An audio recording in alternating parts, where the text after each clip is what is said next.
লেখিকা অনিন্দিতার অসঙ্গতি। পাটা একটু সোজা করার চেষ্টা করুন দেখি, হাসি মুখে বলে সুলগ্না। হুইল চেয়ারে বসা যুবকটির মুখের ভাব আরো একটু ম্লান হয়ে আসে। মৃত মাছের দৃষ্টিতে সুলগ্নার দিকে তাকিয়ে বলে, যে হাঁটতে চায় না তাকে কেন জোর করে হাঁটাতে চান? আমি এখানে বেশ আছি। এই চার দেওয়ালই এখন আমার দুনিয়া। চারপাশের উন্মুক্ত প্রকৃতি দেখতে আপনার ইচ্ছে হয় না? ইচ্ছে জাগে না পাখির কলকাকলি শুনতে, সবুজ পাতায় ভোরের শিশির হাত দিয়ে ছুঁয়ে দেখতে, গাছগুলো যখন ফলের ভারে নুয়ে পড়ে হালকা হাতে দোলা দিতে? পাটা না হয় স্থবির হয়েছে আপনার, অনুভূতিরাও কি মরে গেছে? মরে গেছে। পত্রালি চলে যাওয়ার সঙ্গে সঙ্গে মরে গেছে। অস্বাভাবিক রুক্ষ কণ্ঠে যুবকটি বলে ওঠে। আর আমার প্রকৃতিকে ছোঁয়ার ইচ্ছে নেই, উচ্ছল ঢেউয়ে পা ভেজানোর ইচ্ছে নেই, ঝর্ণার জলে অবগাহনের স্বাদ জাগে না, পরিযায়ী পাখির দল আকৃষ্ট করে না, পাহাড়ের কাছে নত জানবো হই না। বুঝতে পেরেছেন কথাগুলো? দয়া করে আমার সুস্থতা নিয়ে আপনি আর ভাববেন না। একটা কুণ্ঠিত ছায়া পড়ল ইটালিয়ান মার্বেলের মেঝেতে। আসুন তমালদা, যুবকটি একই রকম মুখে বলেন। আপনি কিভাবে বুঝে যান স্যার আমি এসেছি? কুণ্ঠিত চেহারাটা বলে ওঠে, কাগজপত্রগুলো একটু সই করে দেবেন, আর্জেন্ট ছিল। ছায়া দেখে, আপনার ছায়া আমার যে অনেক দিনের চেনা। জানেন তো, না পড়ে কোনো রকম কাগজপত্রের সই আমি করি না। ম্যাডাম আপনি এখন বসুন, মনে রাখবেন জোর করে কিছু হয় না। কাগজগুলো হাতে তুলে নিয়ে দরজার দিকে ইশারা করে যুবক। মানে লাগলেও সুলগ্না জানে এই ধরনের পেশেন্টরা মানসিকভাবে ভীষণ রকম ভার্নারেবল হয়। একবার তাদের দুর্বলতা ক্যাচ করতে পারলেই সেরে ওঠা কেবল সময়ের অপেক্ষা। সেই মুহূর্ত থেকে তাকে অপেক্ষা করতে হবে সে দুর্বল সময়টার জন্য। সেই দুর্বলতার গল্প জানে কেবলমাত্র পরিবারের লোকজন। সিঁড়ি বেয়ে একতলায় নেমে গেল সে। ইজি চেয়ারে এলিয়ে আছেন বৃদ্ধ বিকাশ। আসবো? হাত নেড়ে তাকে ভেতরে ডাকেন। ঈষৎ হেসে বলেন, কি বুঝছো, ছেলে সুস্থ হবে, আবারও আগের মতো উঠে দাঁড়াতে পারবে? না দাঁড়ানোর তো কোনো কারণ দেখছি না। এই অসুস্থতা শুধুমাত্র শারীরিক নয়, অনেকটাই মানসিক। ইচ্ছা শক্তি জাগলেই বিশ্বরূপ আবার উঠে দাঁড়াবে, হাঁটবে, এমনকি দৌড়তেও পারবে। কিন্তু তার জন্য আপনার সাহায্য একান্ত কাম্য। আমায় জানতে হবে অতীতের কথা, পত্রালির কথা। আমি তো বসেই আছি সাহায্য করার জন্য। বিশ্বরূপের এই অবস্থা আমায় ভেতর থেকে ভেঙে দিয়েছে। কত ধুমধাম করে ওর পছন্দ করা মেয়ের সঙ্গে বিয়ে দিলাম, আর মাস ঘুরতে না ঘুরতেই এই দুর্ঘটনা। ছেলে ঘরে বন্দি হলো, হাসতে ভুলে গেল, সবকিছুতেই উদাসীন। মাঝে মধ্যে মনে হয় শরীরটা হুইল চেয়ারে নয়, মনটা বন্দি হয়ে আছে ওই মুহূর্তটায়। সেখান থেকে বেরোতে পারছে না, চেষ্টাও করছে না। প্রায় 6 মাস হতে চললো এমনটাই চলছে। আমার বয়স বাড়ছে, টাকা যা জমা থাকবে ভবিষ্যতে নিয়ে অন্তত ভাবতে হবে না। কিন্তু টাকাই তো আর সব নয়। সারা জীবন বিশ্বকে অন্যের ওপর নির্ভর করে থাকতে হবে। একাকী হাঁটাচলা করতে পারবে না, ভাবলেই ভীষণ ভয় হয়।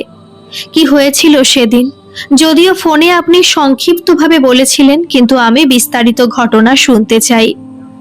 আসলে পেশেন্ট দেখার আগে কেস স্টাডি আমাদের ফিল্ডে অনেক বেশি জরুরি। একটা দীর্ঘশ্বাস ফেলে বললেন, আজ থেকে তো আপনি এখানেই থাকবেন। চলুন আপনাকে গেস্ট রুমটা দেখিয়ে দিই, ওখানে বসেই বলবো সেই অভিশপ্ত দিনের গল্প। হঠাৎই একদিন বিশ্ব আমার সঙ্গে পত্রালির আলাপ করাতে নিয়ে আসে। বিশ্বের মা ছোটবেলায় ওকে ছেড়ে পুরনো প্রেমিকের সঙ্গে ঘর বাঁধতে চলে গিয়েছিল। তারপর আর চেনা নিরে ফিরে আসেনি। বিশ্ব অবশ্য সে কথা জানে না, আমি জানতে দিইনি। সন্তানের চোখে মা সব সময় দেবী, আমি তাকে দানবী বানাই কোন অধিকারে? আজও জানে তীর্থে গিয়ে তার মা হারিয়ে গেছে। যাক সেসব কথা। ছেলের মুখে শুনলাম পত্রালির কেউ নেই। ছোট থেকে মামার কাছে কষ্টে মানুষ হয়েছে, লোকাল এনজিওর সাহায্যে স্কুলে গেছে, পড়াশোনা শেষ করেছে, হাতের কাজও শিখেছে। এখন একটা ছোটখাটো ব্যবসা করে, তবে নিজের অতীতকে ভোলেনি। এখন সে বেশ কয়েকটা এনজিওর সঙ্গে যুক্ত, নিয়মিত সাহায্য করে থাকে। কথা বলে আমার বেশ ভালোই লেগেছিল। সে যুগে দাঁড়িয়ে লোকে নিজের স্ত্রী, পুত্র, কন্যাকে স্বার্থের ঊর্ধ্বে স্থান দেয় না। সেখানে ওই মেয়ে অবহেলিত ঘর ছাড়াদের জন্য কাজ করছে। ছেলের চোখের মুগ্ধতাও আমার অভিজ্ঞ দৃষ্টির নজর এড়ায়নি। পুরোহিত ডেকে এক শুভ দিনে বিয়ে স্থির করি। বিয়ের পর ঘর আমার আনন্দে ভরে উঠেছিল। বাড়িতে একটা মেয়ে থাকলে দেওয়ালগুলো কেমন মেয়েলি হাতের ছোঁয়ায় ঘর হয়ে ওঠে। নিয়মিত ব্যবসার কাজকর্ম সামলাতো, এনজিওতে যেত। কিছুতেই আপত্তি করিনি। কেন করব বলুন? নিজের যোগ্যতায় অর্জন করা জিনিসের ওপর আমার কি অধিকার? মুগ্ধ দৃষ্টিতে বিকাশের দিকে তাকায় সুলগ্না। এভাবে কজন শ্বশুর ভাবতে পারেন? বিয়ের 1 মাস কেটে গেলেও দুজনের কাজের চাপে হানিমুনটা কিছুতেই হয়ে উঠছিল না। আপনি হয়তো জানেন না, আমাদের কুলু ও কাসলে 2 নামী রিসর্টের সিংহভাগ অংশীদারি আছে।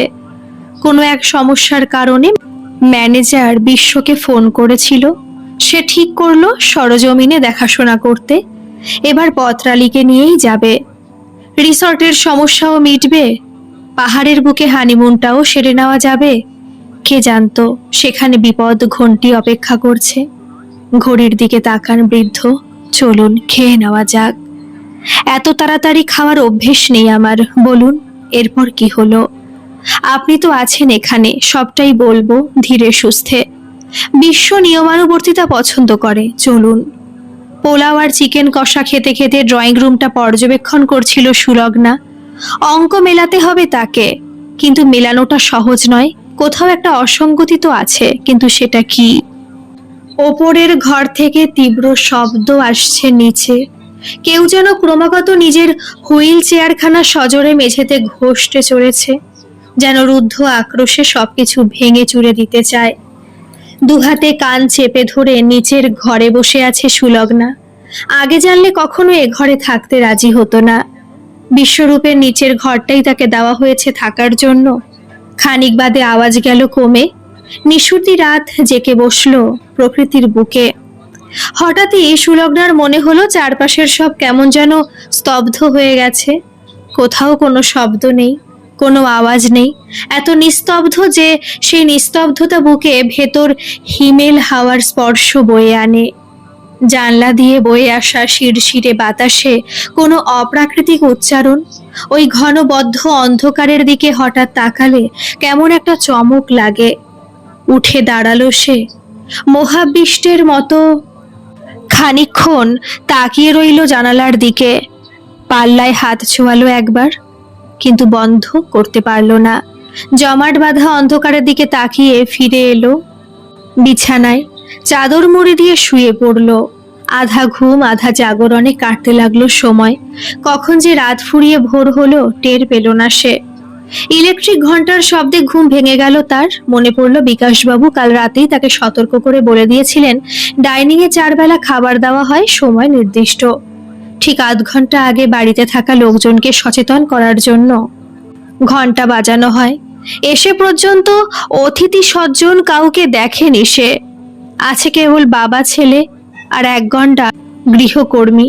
তারপরেও ঘন্টা বাজিয়ে কাকে সচেতন করতে চায় এরা কে জানে। যত তাড়াতাড়ি সম্ভব ফ্রেশ হয়ে নিল সে। বাকি গল্পটা ব্রেকফাস্ট টেবিলে জানতে হবে তাকে। Bread, butter, milkshake, fruit juice আর ভেজিস দেওয়া অমলেট। মিল্কশেক বিকাশের জন্য, নিজের জন্য ফ্রুট জুসই বেছে নিল সে। মাথার দিকে চেয়ারটা ফাঁকা দেখে একটু অবাক হয়ে বলল, বিশ্বরূপ বাবুকে দেখছি না। উনি কি সবার সঙ্গে প্রাতরাশ করেন না? বাকি খাবার সবার সঙ্গে খেলেও ব্রেকফাস্টটা সে নিজের ঘরে খেতেই পছন্দ করে। মনে মনে নিশ্চিন্তের শ্বাস ফেলল সুলগ্না। নিজেও চায়নি সে আলোচনাটা ভদ্রলোকের সামনে হোক। অমলেটে ছুরি কাটা চালিয়ে একটা টুকরো মুখে পুরে বলল, কেন পত্রালী পাগল হয়ে গেল? কেন বারবার আদালতে দাঁড়িয়ে সে চিৎকার করে বলছিল বিশ্বরূপী খুনি? যেখানে আপনি বলছেন পত্রালী মন প্রাণ দিয়ে বিশ্বরূপকে ভালোবাসতো। আপনার কথা শুনে মনে হয় এখনো হয়তো বাসে। একটু আস্তে কথাগুলো বলবেন প্লিজ। শুনতে পেলে বিশ্বরূপ কষ্ট পাবে, হয়তো ওপরে কিছু ভাঙচুরও চালাতে পারে। আমি যা বুঝেছি ও পুরনো কথা ভুলতে চায়। পত্রালি, প্রেম, পাগলামো সবটাই। বুঝতেই পারছেন, এই ঘটনার পর থেকে ছেলেটা আমার মানসিকভাবে ভার্নারেবল হয়ে পড়েছে। নিজেও বুঝতে পারছি না একজন অচেনা মানুষের প্রতি পত্রালি এমন সংবেদনশীল হয়ে উঠল কেন। তাছাড়া পুলিশও যেখানে নিশ্চিত ব্যাপারটা নিছকই অ্যাক্সিডেন্ট। অচেনা মানুষ, আপনি নিশ্চিত? তাছাড়া আর কি বা হতে পারে? পুলিশি জেরার মুখে বিশ্বরূপ কনফার্ম করেছে এর আগে কোনোদিন লোকটাকে সে দেখেইনি। এখানে তো বিশ্বরূপ বাবুর কথা হচ্ছে না আঙ্কেল, হচ্ছে পত্রালির কথা। সেই বারবার দাবি করেছে বিশ্বরূপ খুনি। তা কি বলছিল সে? উত্তর এলোমেলো। পুলিশের জেরায় একবার বলেছে আগে থাকতেই চেনে, আরেকবার বলছে চেনে না, কোনোদিন চোখেই দেখেনি। সব কথার মাঝে শুধু একটা কথাই স্থির, বিশ্বই লোকটার খুনি। ইচ্ছে করেই সে ধাক্কা দিয়েছে লোকটাকে। প্রাথমিক ভেরিফিকেশনের পর পুলিশ নিশ্চিত হয় ওই অ্যাক্সিডেন্ট ছাড়া কিছু নয়। তারপরে পুলিশের ধারণা হয় চোখের সামনে একটা লোককে খাদে পড়ে যেতে দেখে পত্রালি কোমল মন সে ধাক্কা নিতে পারেনি, মানসিক ভারসাম্য হারিয়েছে। পরীক্ষার পর ডাক্তারও সে কথায় সায় দেয়। পত্রালিকে মেন্টাল অ্যাসাইলামে পাঠানো হয়। ইন্টারেস্টিং। সব ভুলভাল বলছে অথচ নিজের বরকে খুনি প্রতিপন্ন করা জায়গা থেকে কিছুতেই সরে আসছে না কেন? বিশ্বরূপ বাবু খুনি হলে পত্রালির কি লাভ? তার কি আগে থেকে কোনো রকম মানসিক অসুখ ছিল, যা হয়তো বিয়ের সময় লুকানো হয়েছিল? সাধারণ সুস্থ স্বাভাবিক মেয়ের থেকে এমন অদ্ভুত আচরণ তো প্রত্যাশিত নয়। আমার জানা নেই। স্পষ্টতই নিজের অপারগতা জাহির করলেন বিকাশ। এই ঘটনার পর বৌমার মামা মামির কাছে গিয়েছিল পুলিশ, গিয়েছিল পড়াশোনায় সাহায্য করা এনজিওর কাছেও। পত্রালি মানসিক সমস্যা ছিল এটা মানতে কেউই রাজি হয়নি। বেশ জটিল কেস দেখছি, একবার পত্রালির সঙ্গে দেখা করতে চাই। আপনার নিশ্চয়ই কোনো আপত্তি নেই? কোনো অ্যাসাইলামে আছেন এখন উনি? আস্তে ধীরে নাম ঠিকানা বলেন বিকাশবাবু। জায়গাটা সুলগ্নার চেনা। মালবিকা পত্রালির কলেজমেট, বর্তমানে ওখানকার ইনচার্জ। পরের দিন বিকেলে পৌঁছে যায় সে। রুম রং 16। তুমি পত্রালি? একটা ফর্সা পাতলা চেহারার সুন্দরী মেয়েকে দেখে অবাক হয়ে যায় সুলগ্না। কেন বারবার নিজের স্বামীকে খুনি বলছো, যেখানে পুলিশ স্পষ্ট বলছে ওটা একটা অ্যাক্সিডেন্ট ছাড়া কিচ্ছু নয়? পাগলের মতো হেসে ওঠে পত্রালি। সত্যি কি মেন্টাল নাকি? অবাক হয় সুলগ্না। এতক্ষণ তো বেশ স্বাভাবিকই দেখাচ্ছিল। ঠিক তখনই তাকে চমকে দিয়ে পরিষ্কার স্বরে পত্রালি বলে উঠল, পুলিশ? পুলিশ কি জানে? কতটা জানে? সব আমি জানি, আমি। দুলে দুলে হাসতে লাগলো সে। প্রতিহিংসা, প্রতিহিংসার বলি হলো মানুষটা। ছোট থেকে একলা আমি শুধু একটু সুখী হতে চেয়েছিলাম, বিশ্বরূপ আমার সুখটাই কেড়ে নিল। সবটাই আগে ভাগে আপনি জানতেন তাই না? বিশ্বরূপের দিকে কঠিন দৃষ্টিতে তাকায় সুলগ্না। আপনার পা পরীক্ষা করে দেখেছি, তেমন কোনো গুরুতর সমস্যা নেই। শুধু নিজের ক্ষেত্রে সিম্প্যাথি গেইন করতে আর পত্রালিকে ভিক্টিমাইজ করতে দিনের পর দিন পরিকল্পনা মাফিক আপনি এই খেলাটা খেলেছেন। সবাই দেখছে, জানছে। প্রিয় পত্নীর পাগল হওয়ার শোকে আপনি মুহ্যমান। মানসিকভাবে এতটাই ভেঙে পড়েছেন যে বিকলাঙ্গ হয়েছে শরীর। উঠে দাঁড়াতে পর্যন্ত পারছেন না। সেদিনকার অ্যাক্সিডেন্টের পর আপনার শরীরে তেমন কোনো আঘাত লাগেনি। ঘটনার অভিঘাতে অজ্ঞান হয়ে পাথরের ওপর পড়ে গিয়েছিলেন মাত্র। পুরোটাই সাজানো নাটক ছিল। অজ্ঞান হননি আপনি। কুলুতে প্রাথমিক চিকিৎসার পর শরীরের ভেতরে কোনো রকম হ্যামারেজ হয়েছে কিনা দেখার জন্য অ্যাম্বুলেন্সে চেপে কলকাতা চলে আসেন। আপনাদের ফ্যামিলি ফিজিশিয়ানই তার নিজস্ব নার্সিংহোমে গোটা ব্যাপারটা অপারেট করেছেন। আপনার বাবা না জানলেও তিনি জানেন আপনার পা প্রায় সুস্থ। সামান্য কিছু সমস্যা আমার আপনার সবার থাকে, কিন্তু কি করবেন বলুন? মানুষের সহানুভূতি পেতে গেলে অনেক সময় নাটক করা ছাড়া উপায় থাকে না। আপনি আমায় সব বলবেন নাকি আমি পুলিশের কাছে যাব? মনে হয় না পুরনো কাদা নিয়ে আপনি বড্ড বেশি নাড়াঘাটা করছেন মিস সুলগ্না? প্রথম দিন শোনার পর থেকে নামটা আপনি ভুলেননি আমি জানি। জানতে চাই এমনটা কেন করলেন? কি উদ্দেশ্য ছিল আপনার? ভালোবেসে বিয়ে করার পর হঠাৎ যদি জানতে পারেন স্ত্রী প্রাক্তন প্রেমিক এখনো সগৌরবে বিদ্যমান, দুজনে মিলে পরিকল্পনা অনুযায়ী আপনাকে সরিয়ে টাকা আত্মসাতের ছক কষছে, আপনি নিজে কি করতেন ম্যাডাম? খাদের নিচে মৃত শরীর হিসেবে নিজে শুয়ে থাকতেন না কৌশলে কার্যসিদ্ধি করতেন? সামান্য চমকে ওঠে পত্রালী। যদিও এই ধরনের সম্ভাবনার কথা আগেই তার মাথায় এসেছিল, সেজন্যই বাকি সব কথা পত্রালী এলোমেলো বললেও একটা সিদ্ধান্তে একান্তভাবে টিকেছিল সে। খুনি অন্য কেউ নয়, তার স্বামী বিশ্বরূপ। গোটা ব্যাপারটা আপনি কিভাবে জানতে পারলেন? একটা ফোন কল থেকে। কুলুতে পৌঁছানোর পর থেকে দেখছিলাম পত্রালী যেন খানিকটা বেপরোয়া হয়ে উঠেছে। সেদিন সে ভেবেছিল আমি ঘুমিয়ে পড়েছি, কিন্তু না, প্ল্যানের পুরোটাই নোটিশ করেছি ঘুমের ভান করে। সেদিনই সিদ্ধান্ত নিই আত্মরক্ষা আগে। অন্য কেউ পতঙ্গ হয়ে আগুনে ঝাঁপ দিলে আমি কি করব? তার মৃত্যু নিয়তি নির্দিষ্ট, কিন্তু পত্রালী নয়। কেন? কেন তার প্রেমিক? আপনি তো তাকে চিনতেনও না, আগেও কখনো দেখেননি। আমি আমি বুঝতে পারিনি। আবারও মিথ্যে বলছেন আপনি। আমি কিন্তু ইতিমধ্যেই গোটা প্ল্যানটা বুঝতে পেরে গেছি। পত্রালীর পরিকল্পনা জানার পর আপনি তার পরিকল্পনা মাথায় রেখে আর একটা পরিকল্পনা করেন, যাকে বলে একেবারে নিখুঁত এক ছক। জানতে পেরেছিলেন এইরকম এক সন্ধিক্ষণে পত্রালী প্রেমিক কখনোই তাকে একা ছাড়বে না, ছায়ার মতো পাশে পাশে থাকবে। কাজেই সেই মুহূর্তে সুইসাইড পয়েন্টে আপনারা তিনজন ছাড়া আর কেউ ছিল না। বৃষ্টির মরশুমে পাহাড় পিছল থাকে, তেমন একটা টুরিস্ট আসে না। অফ সিজন পরিকল্পনা সাজাতে আপনার সুবিধেই হয়েছিল। পত্রালী আপনাকে ধাক্কা দিতে এগিয়ে আসেন, জানতেন যেহেতু সতর্ক ছিলেন আপনি। বউ করে এক পাক ঘুরে যান, পুরুষালী হাতে পত্রালীর হাত ধরে ফেলেন। খাদে পড়তে গিয়ে প্রাণে বেঁচে যায় সে। এতক্ষণ ধরে ছায়ার মতো অনুসরণ করে আসা প্রেমিক ভদ্রলোক আকস্মিক অভিঘাতে চমকে ওঠেন। এক মুহূর্তের জন্য আপনি সুযোগ দেন না, হতভম্ব ব্যক্তিটির কলার ধরে খাদে ছুঁড়ে দেন। চোখের সামনে মৃত্যুর সুস্পষ্ট ছবি দেখে প্রেমিকের রক্ত জল করা আর্তনাদ শুনে পত্রালী অজ্ঞান হয়ে যান। রিসর্টের ম্যানেজারের নম্বরে ফোন করে সুইসাইড পয়েন্ট কথাগুলো বলে অজ্ঞান হওয়ার নাটক করেন। ফোনটা ছিটকে সামনের পাথরের ওপর পড়ে, মানে আপনি কায়দা করে ফেলেন আর কি। ডিসপ্লেতে চির ধরে। সে যাই হোক, আপনার পরিকল্পনা সফল হয়। ম্যানেজার স্থানীয় পুলিশ নিয়ে আসে, আপনাদের দুজনকে হাসপাতালে পাঠায়। জ্ঞান হওয়ার পর পত্রালীর কথা শুনে স্পটে একটা লোকাল ঘড়ি পেয়ে পাথরের খাঁজে আটকে থাকা সমীরকে উদ্ধার করে পুলিশ, কিন্তু সে ইতিমধ্যেই মৃত। সস্তা দরের ঘড়িটা কিভাবে ছিটকে পড়েছিল কে জানে। হয়তো ঈশ্বর জানতেন সমীরের অস্তিত্ব প্রমাণে একসময় এটি হাতিয়ার হবে।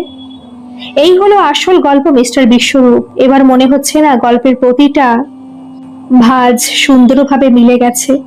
হাসলো সে, হিমেল হাসি। গল্প হিসেবে প্লটটা ইন্টারেস্টিং, কোনো সন্দেহ নেই, কিন্তু প্রমাণ কে দেবে? প্রমাণ তাছাড়া একটা বড় লুপহোল আছে। জ্ঞান ফিরে পেয়ে পত্রালী সবকিছু স্বীকার করলো না কেন? কিভাবে করত? চোখের সামনে জীবন মৃত্যুর সরু সুতোর দোলাচল। প্রেমিকের ওই রকম ভয়াবহ মৃত্যু দেখে তার মস্তিষ্কে গোলমাল হয়। বাকি সবকিছু ভুলে গেলেও একটা কথা তার মনে ছিল, খুনটা আপনি করেছেন। আপনি করেছেন মিস্টার বিশ্বরূপ। বারবার আদালতে চিৎকার করে সে কথা বলেছিল সে, কিন্তু কেউ কান দেয়নি। আইনের বিচার তো বড় লোকদের জন্য নয়, কি বলেন মিস্টার বিশ্বরূপ?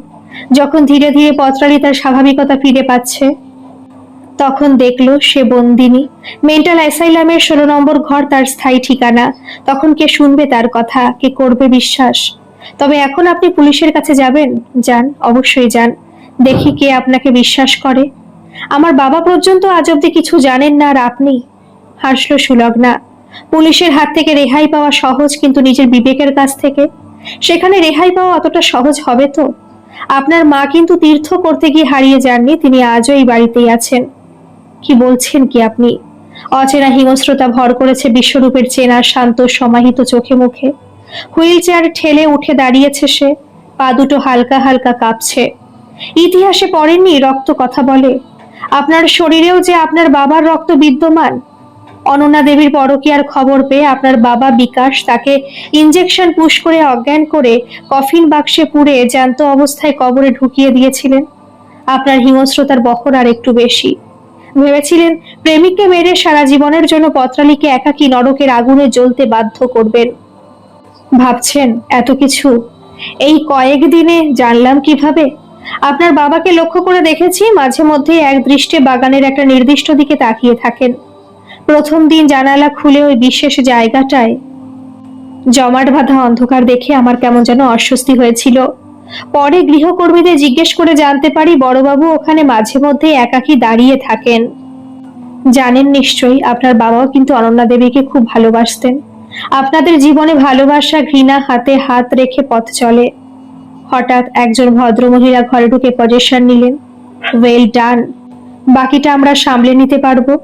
তোতলানোর ভঙ্গিতে বলল বিশ্বরূপ, আপনি পুলিশ, মনোরোগ বিশেষজ্ঞ নয়। মনোরোগ বিশেষজ্ঞের ডিগ্রি থাকলে পুলিশ হতে বাধা কোথায়? দস্তুর মতো পড়েই আমি চাকরি পেয়েছি। হাসলো সুলগ্না। রেবতী চ্যাটার্জির দিকে করমর্দনের ভঙ্গিতে ডান হাতটা বাড়িয়ে দিল। তোমার অনুমান একদম ঠিক। বিকাশবাবু নিজকৃত অপরাধ স্বীকার করেছেন। আর একটা সাকসেসফুল কেস, প্রমোশনের জন্য তোমার নাম হাই অথরিটির কাছে রেকমেন্ড করব। হেসে বেরিয়ে যায় সুলগ্না। এই মুহূর্তে তার গন্তব্য বাড়ির পাশের ছোট্ট ক্যাফে। এক কাপ স্ট্রং কফির বড্ড প্রয়োজন। মগজ ছাড়াতে গেলে কফির চাইতে বড় মহৌষধ আর আছে কি? আজকের এই গল্পটি আপনাদের কেমন লাগলো অবশ্যই কিন্তু কমেন্ট করে জানাবেন। আর ভালো লাগলে একটা সাবস্ক্রাইব করে আমার পাশে থাকবেন। ধন্যবাদ।